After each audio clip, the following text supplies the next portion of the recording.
keep your eye on the schedule because we'll continue with this program every so often. Our format that we're going to use today is the same as it's always been. We'll have 3 presenters who are seated to my right, and they will speak for roughly 20 minutes on 4 topics. And the 4 topics are: 1, what is their career? What career did they achieve? What are the benefits and challenges and rewards associated with their career positions? The second is, what opportunities exist for you, the younger students, in these fields of endeavors? And the third is, if you're interested in what they say, what should you be doing now? Should you be taking certain courses? Should you be volunteering for positions? Should you look at internships?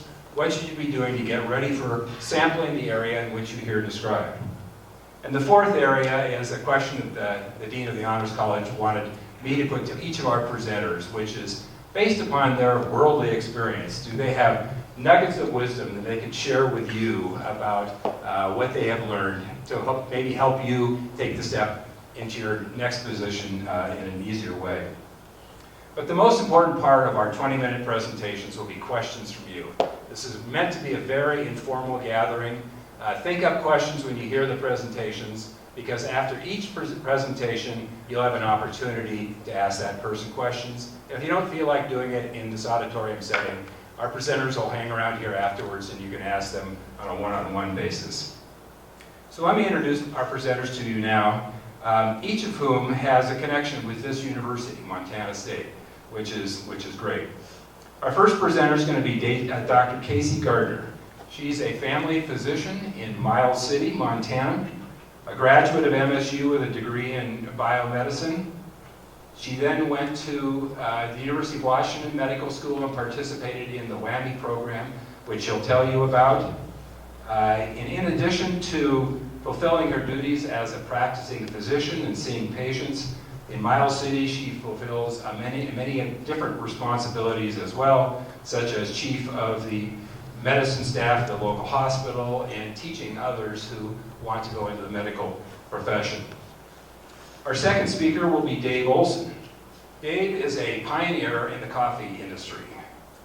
He worked for Starbucks for 27 years. He has a senior executive there and had leadership roles in all areas of their operations, including training, product lines, corporate responsibility, leadership development.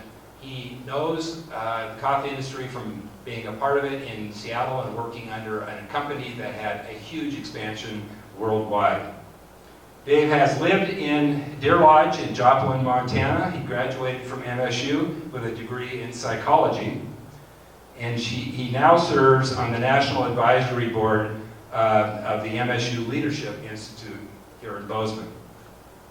Our final presenter will be Audrey Wooding. Audrey attended Stanford University and obtained a bachelor's degree in mechanical engineering. I need to say as a side note, she's a fabulous golfer and played on Stanford's juggernaut golf team, always a great team. And in her senior year, she finished third at the NCAAs for individual play. So she's a great golfer. And following her college degree and at graduation, she was a professional golfer. And after that, she transitioned into a student again, received her master's degree in mathematics, taught math here at MSU, and eventually transitioned into the private sector and became the project manager for the LIDAR research and development team at the Bozeman office of Aurora Innovation. If I could try to paraphrase what Aurora does, is that they participate in artificial intelligence for autonomous vehicles. They think out the science and prepare and invent sensors to catch distances, all to enable self-driving cars to operate. So what we have this afternoon is we have careers that have been obtained and achieved by 3 very successful individuals in the fields of medicine, in business, and cutting-edge technology.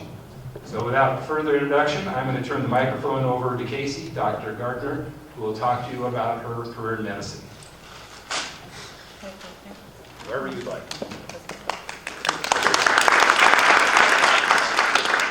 I'll probably sit down here. I have a cold, so I apologize for my voice. So I'm KayCee Gardner. I'm from Montana. I grew up on a cattle ranch in very southeastern Montana. I came here to Bozeman, didn't know what I wanted to do. Started out in engineering, did that for 2 years, and then decided to switch paths. Thankfully, I met an advisor who kind of steered me towards medicine, and then I did a lot of shadowing. So I shadowed a lot of different parts of medicine, not just doctors, but radiology techs and nursing and all different phases. Ultimately, I shadowed a doctor in Lame Deer, Montana on the reservation, and sort of fell in love with, and also was terrified of medicine. I guess it was a complicated thing. And from then on, just decided that that was where I was going to go. So I graduated in BioMed and then took a year off to sort out how to apply for school. Took my MCAT and worked at an office here in town, a physician's office. And then I thankfully got into the WWAMI program, which is University of Washington, if you're not familiar. At that time, we did our first year in Bozeman, and then we did our second year in Seattle, and then the next 2 years were clinicals, which were all throughout the 5-state region. And that was a wonderful experience, and part of that experience, I signed up for a program that they were just starting. It was called the Trust Program, and I got a little brochure in the mail after I had gotten into school, and they said this is a kind of targeted pathway for people who might be interested in rural medicine, so you can do training in rural areas in Montana. And I knew that I kind of wanted to go back to a rural area, sort of how, I didn't know how I was going to be able to go back to a rural area as a doctor. I'd never even seen a doctor up until I went to college, actually. So I didn't even know that they existed in rural areas. And so I applied for the Trust program and was accepted, and part of that was they did a longitudinal pathway, so I was able to go to one community, which was in Lewistown, Montana, which is like 5,000–6,000 people. And I worked with a doctor there who was a family medicine doctor, and she did everything. She did true family medicine, what we call cradle to grave medicine, where you take care of everybody and everything. She did OB, so she delivered babies, and she did C-sections, and that's really when I kind of figured out that that was what I wanted to do as well, just with working with her and working in that community. So when I finished medical school, I decided to become a family medicine physician, and I went to the residency program in Billings, and part of that was so that I could keep going back to Lewistown. I really liked that community, so I went back to Lewistown for a total of 7 years during my training. And when I finished my residency, I decided I wanted to be able to deliver babies, and in a small town, you have to be able to do everything, so I knew I needed to do a fellowship. So I did a fellowship in high-risk OB and rural medicine, and I got more training on obstetrics, C-sections, trauma, and pediatrics. I did that in Washington, and then I decided to come back to eastern Montana and landed in Miles City, which is about 2 hours from my family's ranch. I take care of patients from a really large catchment area, so patients drive 2 to 3 hours to deliver babies with me. Sometimes they don't make it, and so sometimes we deal with the babies on the road. But it's very rewarding. I spent all night last night up delivering a baby, and I had a student with me, and so I was also teaching the student, and she got to deliver the baby, and then afterwards we had to do a circumcision on another baby, and so it's we do a lot, and part of that is why I love rural medicine, is because I can do pretty much anything I want to do. I mean, within limits, of course. But whatever I was interested in, I could sort of hone into that. And for me, I'm very interested in OB and pediatrics. That's where my passion is. That's the part where I get the adrenaline and the love, and that's what keeps me waking up every morning and happy to go back to work. But the other thing is rural medicine has, lots of different areas in it. We do stress tests, and I do inpatient medicine on adults. I do ICU medicine, I ventilator management. So I do everything. And that's what's challenging as well. So part of the question, I think that Bruce had mentioned, was just kind of what opportunities are there in my path or in my career. Well, medicine has a ton of opportunities, and they're never going to go away. There's always going to be room. There's always going to be people that are going to be sick. There's always going to be babies that need to be delivered. And the nice thing about it is you can sort of figure out what you are passionate about. If it's not delivering babies, that's fine. There's lots of other things out there in medicine, and it doesn't even necessarily have to be being a physician. There's many career paths in our field. Let's see, I have to remember all the questions, but I know that one of them was just how to prepare for employment. So I did a lot of volunteering in college, and what I will say about that is don't necessarily just volunteer for everything. Find something that you are actually passionate about, something that you really enjoy doing, and do that part of it. When you're passionate about something and you're interviewing or writing a personal statement, people can tell, when you are interested in something. And so if you find, whatever it is that you enjoy, try to, volunteer and do as much as you can in that. The other thing is shadowing, because I honestly had no idea what I wanted to do either, and that was a big part of getting me kind of into the right place at the right time. Was just shadowing different careers and figuring out that I shadowed something and I was like, this is horrible. I hate this. So sometimes you just have to learn the hard way and kind of figure it out. My job is just like many people's, it's very rigorous. It's many hours spent. I was up all night and I drove all the way here. And I've delivered several babies this week, and so it's busy and it's time away from your family.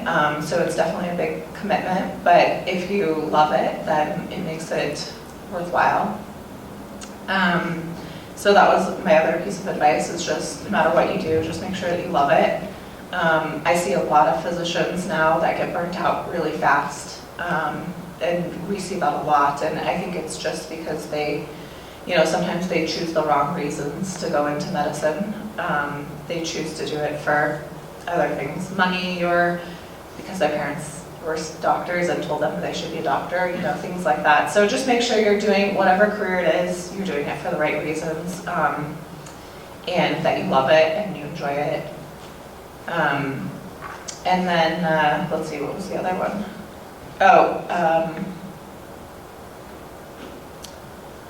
What was the thing that I wish somebody had told me? I wish that somebody would have told me to take more time to actually do the things you enjoy.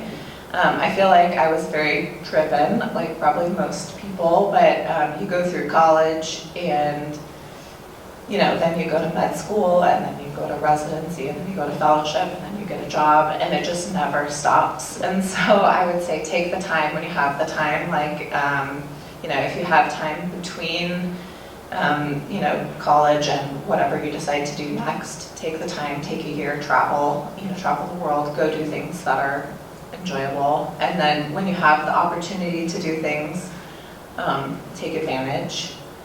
That's how I met Bruce. Mm-hmm. We met on a pack trip in the Bob Marshall a couple years ago. My husband and I went with Bruce and Galen, and those are just memories that you'll never get again. So if you have an opportunity to do something like that, whatever it is that you enjoy, whatever your passion is, make sure you're following that. And I think people will see that too, no matter what it is. It's always good to have that. You need that hobby or whatever when you're working hard. So I know that was shorter than 20 minutes. I'm sure there's more things that I could say, but. I'll ask the first question, but you guys need to ask the follow-up ones.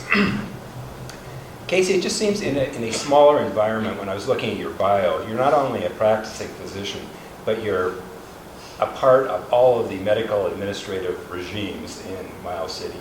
How much of your overall work time is spent as a practicing physician in a smaller town, and then how much of it is consumed by your administrative responsibilities? And how do you balance all that with your family life? Yeah, that's a great question. It seems like especially being in a rural community, there is a lot more community responsibilities. I'm medical staff, and, that takes up several meetings a month and extra time, throughout the day. It is a lot. It's a lot of time. But for me, I really wanted to serve my community in every way that I could, not just, 9 to 5 taking care of patients and then shutting the door, I just last 2 days ago was on, I'm on the maternal and infant mortality board, so we meet every so often to talk about prevention strategies and things like that. So there is a lot. There's a lot of community and public health things that go into it. And you can be as involved as you want to be. Those are things that I choose to do because I feel like it serves my community in a bigger purpose than just me going to work and seeing patients, hour by hour. It really is, other ways to kind of serve my community and help in the bigger picture. So again, yes, it takes away from my family, but also it will hopefully benefit my family eventually. Because that's the way I look at it. Good, thank you. There we have it. Helpers? Helpers? Yeah, just like nurses or something. Oh yeah, absolutely. So medicine is a team effort. We have, nurses, we have medical assistants, we have CNAs, we have the whole gamut of crew down there. So it's not like it's just me out there podunking it in the middle of nowhere. Although my mom, she's a nurse, and she was a nurse in the town where I grew up, and I never really appreciated what she did until I kind of left the town and came back. But she's been the nurse for 47 years, and she has always scheduled all the appointments, done all the dictation for the providers, done all the phlebotomy, lab draws, all the radiology, and she does like home visits. So it's like she's like 13 people in one. I'm not like that. I'm not that good. But yeah, we have lots of help. We couldn't do it without help. And I have really good providers that I work with in the clinic. And that really helps too with that balance. I wouldn't have been able to come here today if I didn't have a provider that I work with that was able to take care of my patients today and tomorrow until I get home. I have 4 patients in the hospital right now, and she's going to watch over them while I'm gone. So, you have to have that team effort, and I'll repay her eventually. How did you go about obtaining job shadows? So part of that was just connections, which I know that's kind of tricky, but, so like, excuse me, the doctor in Lake Gear, that was actually my mom's connection. He had like done some stuff in her clinic, and so she just told me to call him and just, cold call. But honestly, like I've had people contact me just that I don't even know, the students, and I take high school students and college students that want to shadow. I think certainly if you're from the community, people in that community are going to be willing to show you around, show you the ropes. But that's a great question. What attracted you to rural medicine over a more urban environment or a bigger city? I think just the fact that I can do a lot of different things. In the city, family medicine doctors don't typically do C-sections, and I can sort of hone my practice to what my community needs. So like I'm training right now to do vasectomies because there's nobody in our community that does them. And so patients have to drive several hours to get to Billings to get vasectomies, and so they just don't get them. And so, you know, it's nice that I can sort of just do things that I think are helpful for the community. And in bigger cities, you don't, I think it's more kind of tailored. So I just like the broad kind of practice. KayCee, getting into medical school is extremely competitive. You've talked a little bit about following your passions, getting internships on your resume, doing volunteer work. Are there some specific courses that you have found you wish you would have taken, or that you would suggest that the students who are interested in medicine make sure they take as undergraduates beyond the standard math and science curriculum? I think the BioMed program here is actually really well tailored to, I think because we do have the WWAMI program here, they kind of know what you need, so your requirements are covered. So then I would say, like, take the fun courses, like take astronomy, I don't know, you know, like I said, just like take whatever you're interested in.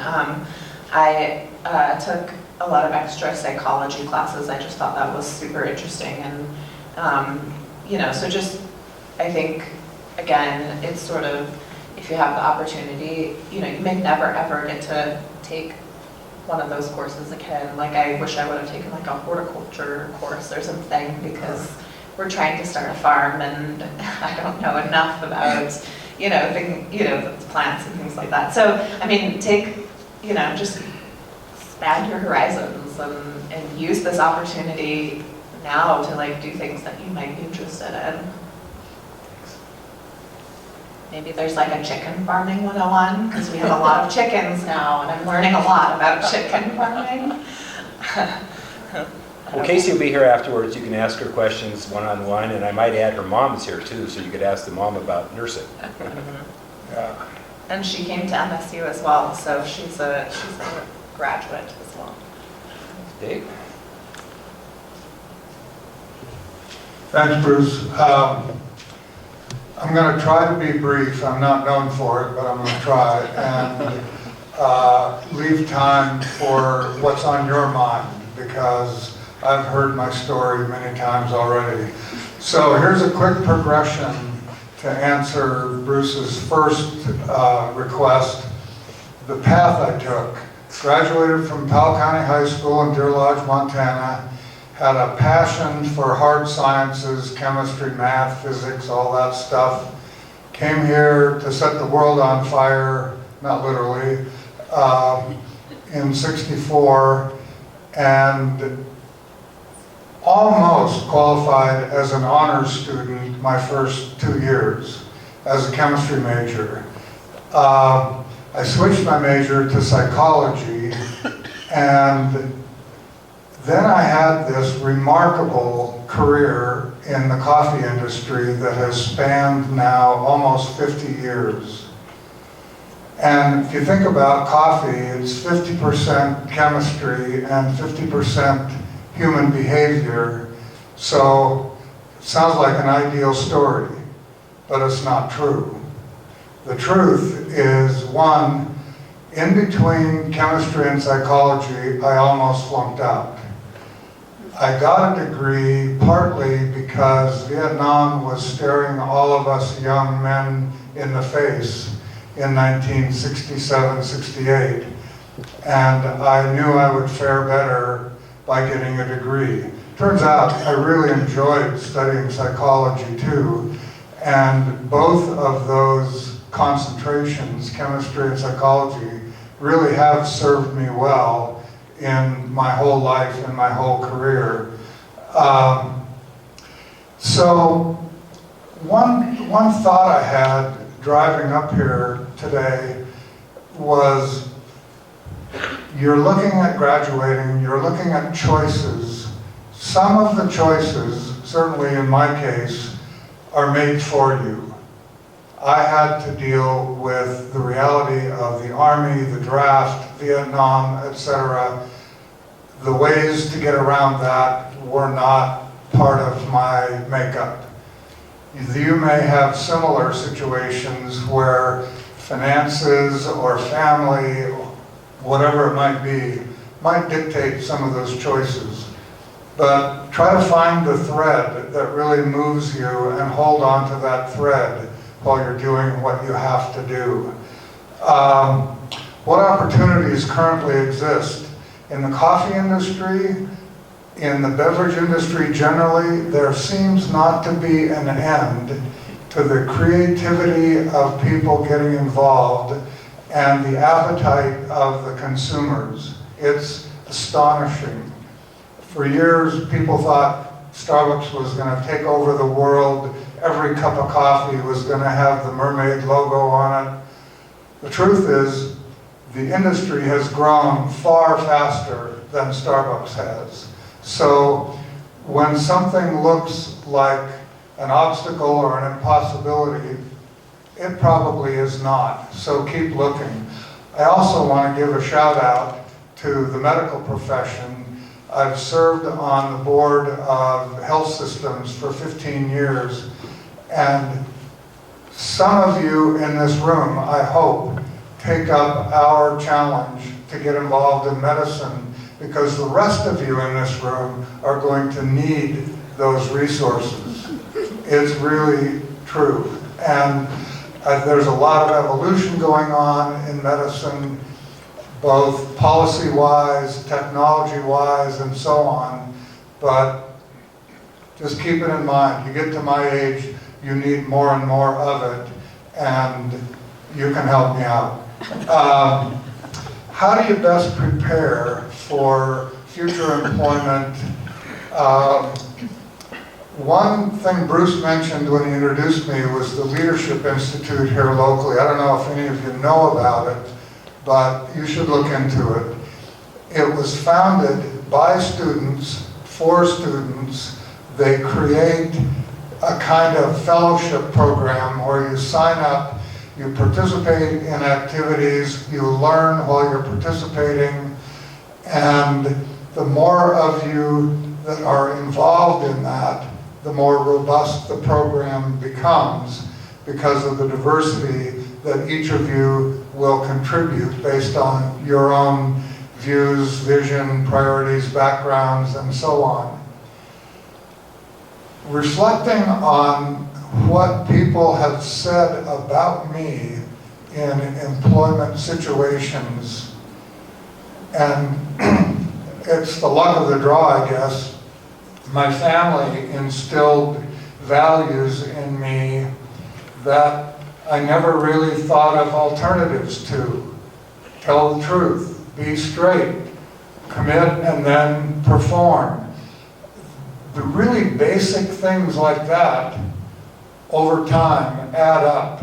And if you can convey that from the start of your career after graduation and keep building layer upon layer of that kind of values orientation, that's going to pay off.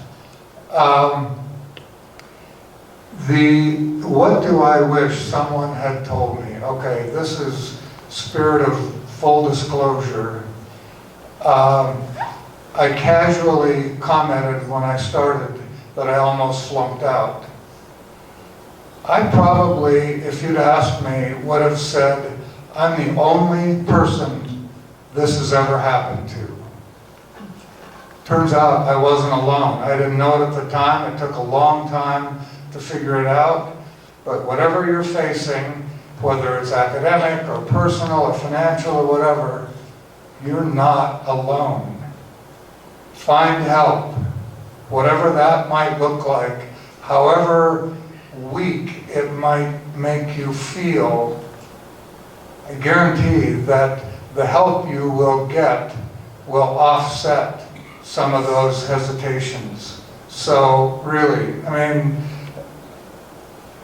I can't stress it enough. And in my early coffee career, I was putting so much stress on myself that I almost cratered. That didn't do anybody any good, especially me. The other thing I wanted to, the paradigm that I and a lot of my fellow students kind of adhered to in those days was go to class, study as much as you needed to, become a really good test taker so that you got grades and a degree. That's a pretty shallow paradigm compared to look at this university as a resource that belongs to you. Find out what it is that you might want or be interested in. Go on a program of discovery. Maybe it's horticulture, whatever.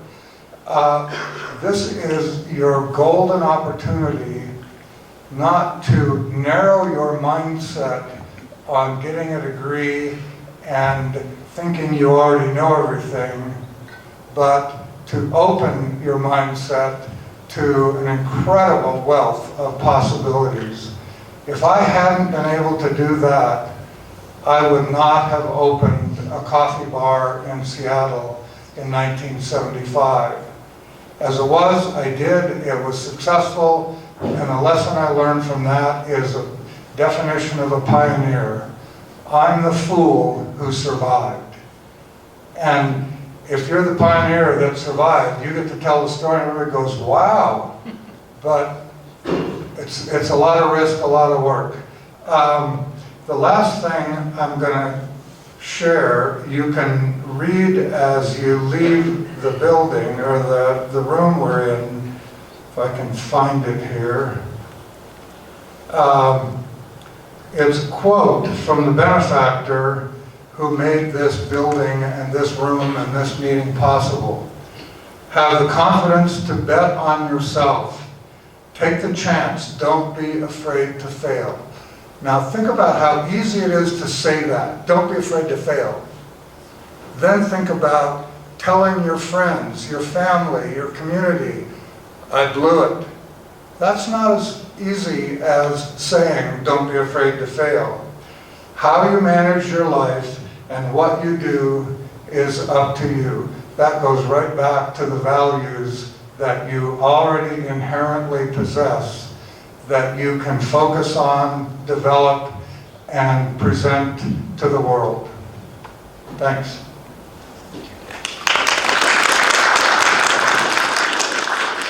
Can I ask you at the outset, do you have a point of contact here at MSU for the Leadership Institute?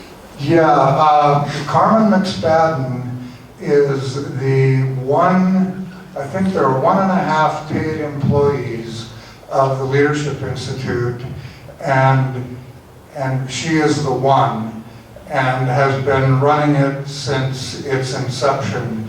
And they have a small office down in the lower level of the Student Union building. It's not that hard to find, but I promise you, you will meet people, you will be exposed to ideas and projects and opportunities.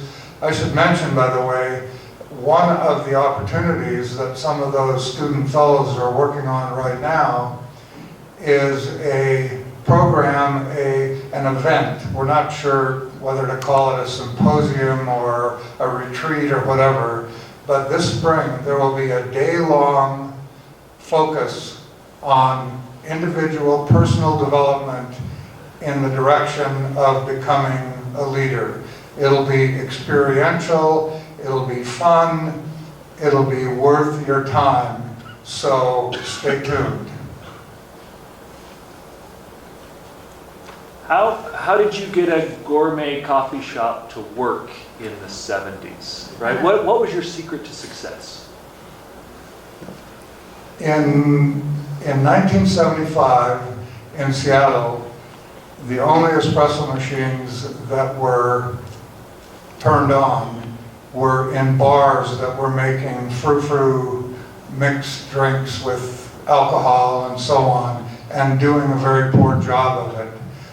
I met a man in Berkeley, kind of a crazy man actually, and to the point about fear of failure, I kind of apprenticed with him. I guess you could say I shadowed him, his employees were suspicious of me because he was treating them like dirt and treating me like a prince. They weren't exactly open to me, but I got a little feel for the thing. I was ready to go back to Seattle, and he sensed that I was hesitating, so he said to me, the last meeting, "Have you ever been flat broke?" And I was shocked at the question. You know, you spend your life trying to avoid that fate. I said, "No." He said, "Well, what are you waiting for?"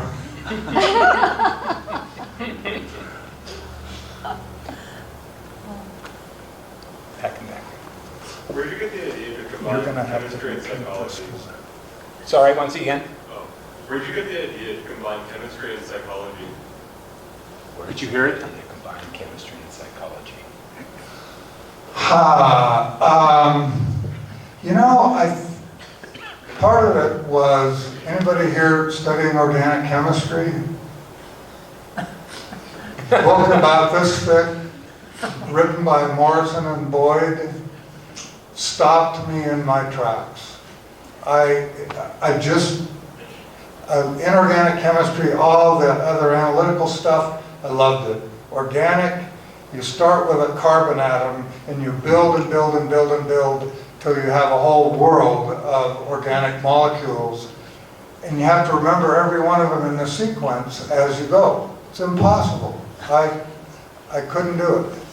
So then I started thinking, well, do I really want to spend my life in a laboratory, in an identical office, and door after door after door, people just like me? And I thought, well, I don't know if that's really what I want. Not that that was reality, but that was what I thought at the time. And probably in the spirit of physician heal thyself, I probably had some issues psychologically that led me to exploring those issues in other people. Turns out it's fascinating. What I didn't like about psychology was that it's kind of a soft science. You can't apply empiricism very easily to the myriad manifestations of human behavior.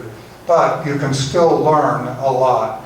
And gradually over time, my life became a blend of the analytical, the hard science aspect of life, and the softer, more narrative approach to life.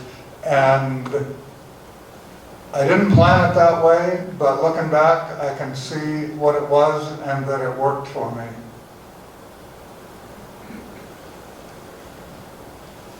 Dave, I have a question for you, and you have to answer it because you're a captive here on the stage. But this is something that I've been thinking about for years, and I wrote it down. How did Starbucks create a world in which the coffee shop has become a central place for a community to gather, work, and otherwise interact? Everybody hear that? Good enough?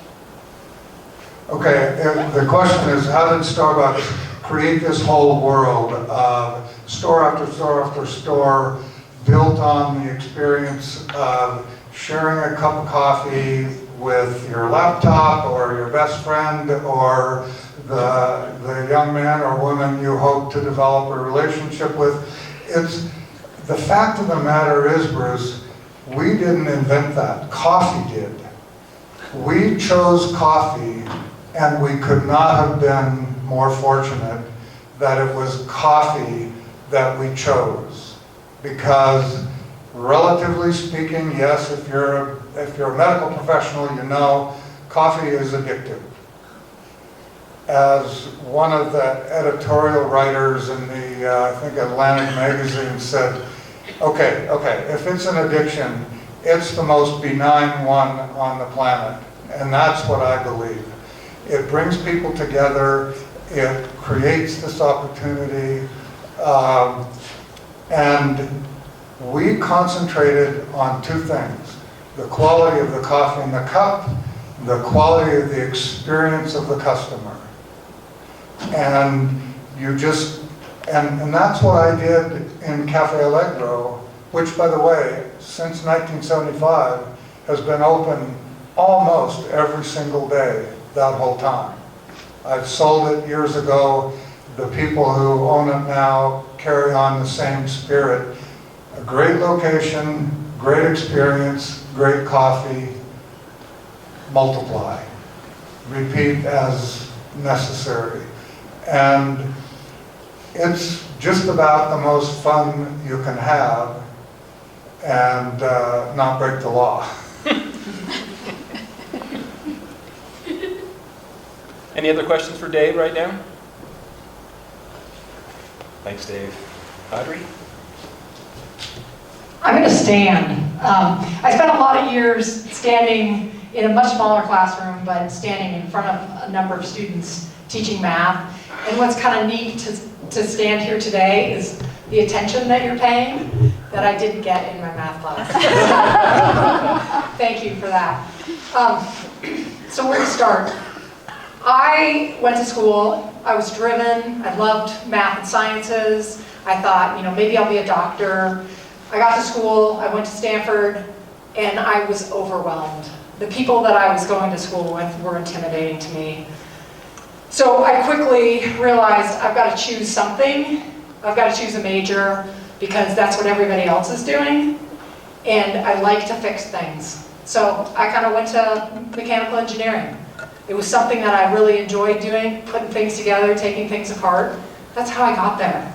Sort of chance, right? I didn't have a passion that I felt really driven towards at the time. I was also a student athlete, and as a student athlete, you don't have a lot of time. You don't have time to explore those classes. You don't have time to hang out with your friends. You don't have time to go to parties. So as a result, my college experience of being able to explore those opportunities wasn't there for me. And that's something I regret, right? Like now I look back and I think, gosh, I wish I took that horticulture class. I took a music class and I wish I could have taken a lot more music classes. So I got from where I'm at today, or from where I was there today to where I'm at today in a really circuitous path. Graduated, played professional golf, decided not, it's not a very lucrative career as a woman if you're not making the cut every week, and you have to pay your caddy, you've got to pay the people that are housing you, you've got to pay a lot of expenses. So it quickly became apparent to me that this was not the lifestyle that I wanted. I wanted to ride my bike, I wanted to get outside, do something that I hadn't ever done before. So that path just kind of kept taking me from one thing to the other. I taught high school for a year, I worked in the outdoor apparel industry for a year, I did this and that, and then I realized, I actually have to choose something. I've got to be able to have a marketable skill. So I went back to math. I really like math. And I thought, I could teach. I like teaching. I did a lot of tutoring when I was in college, and I thought, I'm going to go back and do that. So got a math degree, came to MSU, landed here, really was hoping at the time there was a community college, and this was just before Gallatin College had started. So it took me some time. Gallatin College was here. I picked up and started working for them. Out of personal necessity, I realized that I needed to actually find a job that could financially support me, and that wasn't it. So as much as I loved working with students and being able to be on the ground, go to the gym and see my students, see them at the grocery store, it wasn't feasible for me. So it really took a lot of figuring out what's here in Bozeman that I can find an opportunity that's going to support me and my children, and that I'm going to be able to be happy doing. And so I knew I wanted to be in the tech sector. I think it was in 2008, is that right? That might be the wrong year. I remember reading the headlines when Right Now Technologies got bought by Oracle, and I thought to myself, the next tech company that's going to get bought, I want to be with that company. And I'll be damned if I didn't do that, even though it took a long time to get there. And I really didn't think it was going to happen. So what did I do? I had to network the heck out of this community. And what industries are here? We have photonics. We have a ton of photonics. It comes out of those buildings over there. There's a great research facility here that pumps out all these photonics and optics engineers and scientists. So I started networking. I volunteered for an organization, Montana Photonics Industry Alliance.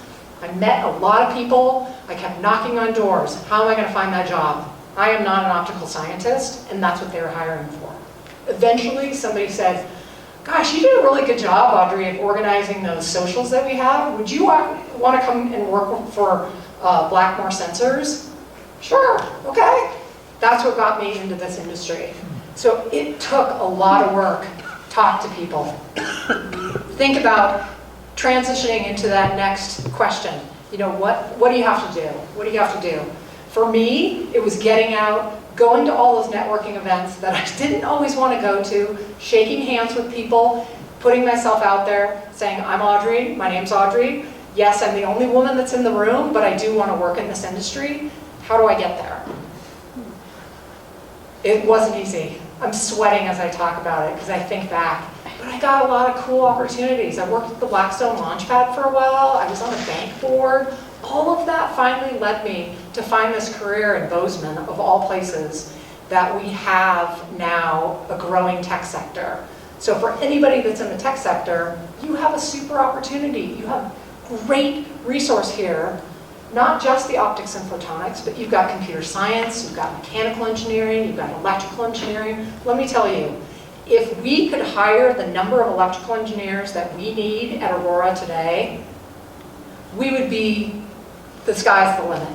But it's so limited. We do not have the talent that we need. It's all in the Bay Area and it's super competitive. If we can get those people to be coming out of our schools here in Montana, you've got jobs. There's jobs out there for you.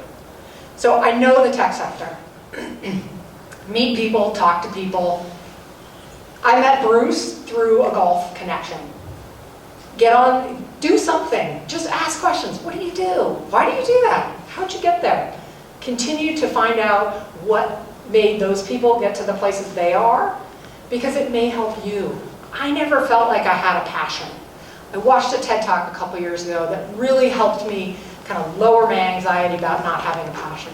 And in the TED Talk, this woman said, there's a lot of people that, there's not a lot of people that know what their passion is. Some people do. They are the lucky few in the world. The others of us, we have to follow the things that we're curious about. Oh, I'm curious about chickens. I went and got my backyard chickens. I'm curious about learning how to Nordic ski. I signed up for a Nordic ski class. None of these things are necessarily my passion, but I really like them, and they lead to something else. I get to go talk to cool people. They're doing really interesting things. There might be a day when I wake up and I'm like, I found it. That's the thing I really want to do for the rest of my life. I'm not there yet. So I keep looking. I've had a super opportunity working for Aurora. I've learned a whole bunch about working with scientists, engineers, and business people. I'm learning about, what it's going to take to put this technology into the world, and it's going to take a lot. And these timelines keep slipping, right? 2 years ago, we're going to deploy a smart, our autonomous vehicle. They drive them around San Francisco, they drive them around Tempe, Arizona. But have you seen mass deployment of these? No, it's going to keep moving, that's going to keep slipping for a little while. So what opportunities do you guys have? Tons. Like in this space, the autonomous vehicle space, there are so many opportunities. I mean, for myself personally, my family has some commercial real estate in the Northwest, and I'm thinking, goodness, we're going to need these depots where these trucks are going to come in and they're going to unload until they figure out how can I get the truck to go actually to the garage. We're going to start with depots. So I'm thinking, well, maybe there's an opportunity there. Maybe there's this opportunity for us to get a piece of property, be the people that this is the new depot for the autonomous vehicle space. Do you like to work on cars? Do you like to work on trucks? There's so much opportunity. There's so much opportunity. There's going to have to be people going out on the roads and figuring out when these cars pull over, who's going to fix them and actually get them back on the road. I just read an article the other day where they had a journalist. He got in a car driven by Cruise. They're one of our competitors. They drove around San Francisco, and suddenly the car just pulled over. They're not even at their destination, and they're like, now what do we do? They had to get out, they had to, get a new car. Crews had to send somebody out, go fix that car and bring it back in. Tons of opportunity in this space. Do you need to be a technologist? No, absolutely not. If you're into policy, there's a lot of government relations positions. If you're into marketing, there's going to be a whole thing of marketing. This is a whole new industry that's going to be developed here in the next 10 to 20 to 30 years. It's going to be in your lifetime that you're going to see a huge change. Same with the EV industry. So, tons of opportunity. What do I wish somebody had told me? Oh, there's many things. I think all the things that I've heard talked about here are really important. Taking time off, it's okay. It's okay to fail. I had a failed marriage. It was really hard to admit to that, right? It's not something that I'm proud of necessarily, but there's going to be failures. There's going to be setbacks that are going to happen. And just being able to know, oh, I'm not alone. There's other people, as you mentioned, that have gone through it. I'm not the only one. If you're going through it, just know somebody else. Get on YouTube. There's so many places. I'm amazed when I get on YouTube. I need to fix this one specific thing. There's a video out there for it. Taking time. Failure and taking time. Like, Audrey, slow down. I wish they had said, slow down. You don't have to get through college in 4 years. I got through college in 4 years and an extra quarter. I wanted to say, I would love to have stayed for 5 years, but my scholarship ran out. Who cares? Now in retrospect, what if I had taken out student loans? It would have been okay. Then I could have had some time to explore what I wanted to do. Maybe I would have found my passion. Maybe I wouldn't still be looking at age 52. So with that, go out there. The world's yours. It's a great place. There's a lot of opportunities. And thanks for having us. Okay, yeah. If the students in the audience were interested in all that you say about Aurora and Ladar and the many facets of their operations, how do they take the first step? Can they contact the organization, say I'm interested in an internship? Should they be just focusing on taking certain classes and refining their skills before venturing into the employment market? What's your guidance on that? Yeah, so Aurora Innovation is a self-driving company. One of the things that we are doing is building these LiDAR sensors here in Bozeman. So if you're interested in staying in Bozeman, we have summer internship opportunities, and those are typically for technicians. Those are typically for people that are studying those hard sciences. How do you get in touch? You look at our website. The other thing is, many of the professors there know people in our organization. So there's great, if you're working with, Joe, what's Joe's last name? Joe Shaw. Joe Shaw. Joe Shaw knows everybody in the community in this field. You go to Joe Shaw, Joe, I'm trying to get a hold of Zeb Barber, I'm trying to get a hold of somebody over at Aurora. He's going to help connect you. So getting a personal connection is probably going to be the easiest way. It's hard to cold call and get somebody to actually get back to you. So I would say find that personal connection, and you've got it here at any of these science and engineering departments on campus. If you want something in the softer sciences, that's a little more challenging, but again, I'm a huge proponent of LinkedIn, and so even early in your education career, start setting up a profile, use whatever internships, even if it's working at some volunteer, you're working for Special Olympics, get that on there, get that on your LinkedIn profile, use those connections, you start reaching out. The other thing I would advise with LinkedIn, because I get hit up a lot from people wanting to connect with me, I do not connect with people unless they send me a personal message.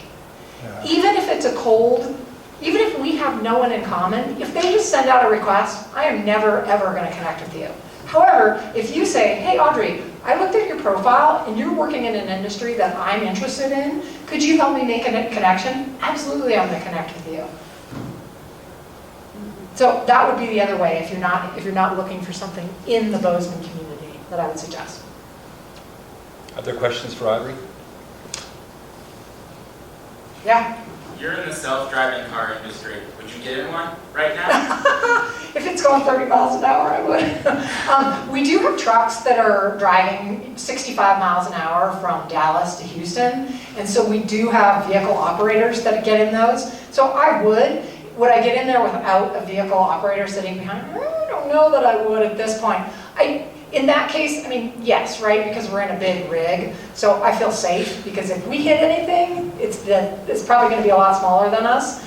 But in terms of, I mean, the safety thing is, we take that absolutely the most seriously. That's the highest thing. Safely, quickly, broadly. That's what Aurora is about. Safely is the first word that we use in our mission statement. So I don't worry about the safety as much as I'm uncomfortable with I kind of like to drive. I'm a little bit of a control freak. It seems weird to give that over to something, but it's coming. So eventually I will have to. And quite frankly, it would be nice when I drive to Washington across the pass if I could play on my phone. When my kids are like, Mom, you haven't even set up your Spotify. I'm like, when am I supposed to do that? I'm always driving. I can't do it. So yeah, get in one. Yeah. What surprised you most playing professional golf? What surprised me most about professional? I'll tell you what surprised me most, and that is when I played college golf, we were all friendly. Every one of us, we all knew each other. We played together week in and week out. Then when I played the first level of professional golf, which is for the women, it's called the mini tour, we were all really friendly to each other. We were putting our $150 in, and then we're all playing for that pot. When I transitioned to the LPGA Tour, it was not friendly. That really surprised me. That was really hard to get used to. And there's a lot of gamesmanship. So people use kind of crafty mind games on you. Oh, your caddy's in my way. Get your caddy out. And all of a sudden I'm a little rattled. So that type of thing really surprised me when I got into the big leagues. Yeah. I might add one thing, and you've heard from all three of our presenters, and it's a theme that comes up in all of our presentations over the last 7 years, which is the need to network. It's not too soon to start doing that. And Aubrey mentions LinkedIn. It's using the internet resources. It's using the faculty here at the university, the administrators. It's engaging in volunteer projects and building up your resume for what's come at the next level, the next step. I had the pleasure of helping some students with their resumes to get ready for the job fair, which was a couple weeks ago here at the university. And those resumes that showed a passion by students at an early age by engaging in volunteer efforts or internships or summer jobs in areas that they're now looking to apply to, just set them apart from the rest of the audience who are the student population that just didn't have a lot to say yet.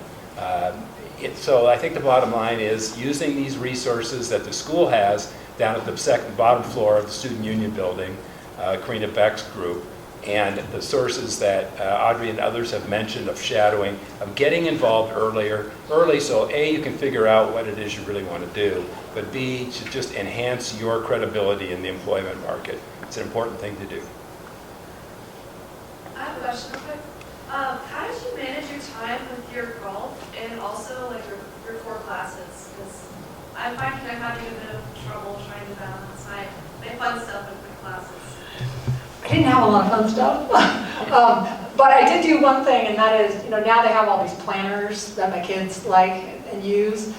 This was in the days when 3M just came out with those sticky notes, and I would carry around a sticky note, and I would have 8 to 9, I'm going to class, 9 to 10, I'm going to go to the gym and work out, 10 to 11, I'm going to go office hours. So I had that constant, like it was my reminder. I now use that with my calendar, so it pretty much drives my day. And I even put things on the calendar like, call this person at this time, so that I'm holding myself accountable. And I'm getting those things done, so that at the end of the day, I have those measurable results. Because I didn't have a lot of extra time, so it wasn't like, Oh, that's due on Friday. I'll wait till Thursday. I actually had to get it started immediately after class, and I found that to be a super effective method for me, and it continues to be an effective method for me now. I don't use sticky notes anymore. I use my phone. So, yeah. Awesome. Great. Thank you. Well, our presenters will be here to answer questions if you have more, but how about a round for our